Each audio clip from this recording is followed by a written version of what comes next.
पाऊस कधीचा पडतो आहे. पाऊस कधीचा पडतो आहे सगळ्या चराचरावर सध्या त्याचा जमला आहे. आणि अशावेळी पावसाव्यतिरिक्त दुसरं काही लिहून कसं चालेल. पावसावरच्या या दोन कविता.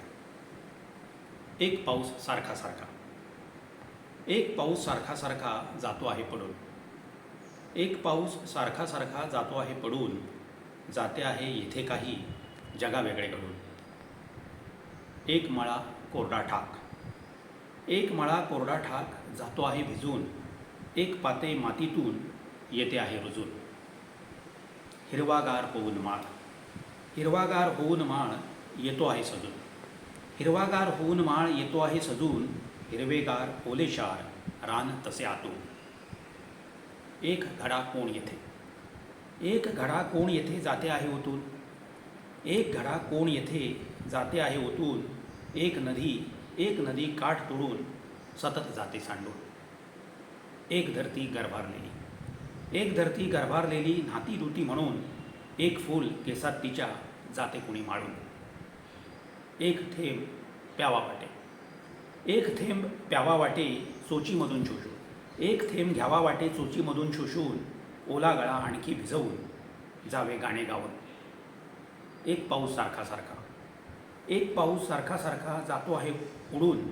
तरीही मनातळाशी आहे थोडा साचून. एक पाऊस अदबी अदबीने. एक पाऊस अदबी अदबीने येतो आहे कुठून. एक पाऊस अदबी अदबीने येतो आहे कुठून. आदर अजून मनामनात आहे तसा राखून. दुसरी कविता. सर्वदूर पडतो आहे पाऊस. सर्वदूर पडतो आहे पाऊस मी मध्यभागी उभा आहे. सर्वदूर पडतो आहे पाऊस मी मध्यभागी उभा आहे. सर्वदूर पसरलेले आहे धोके.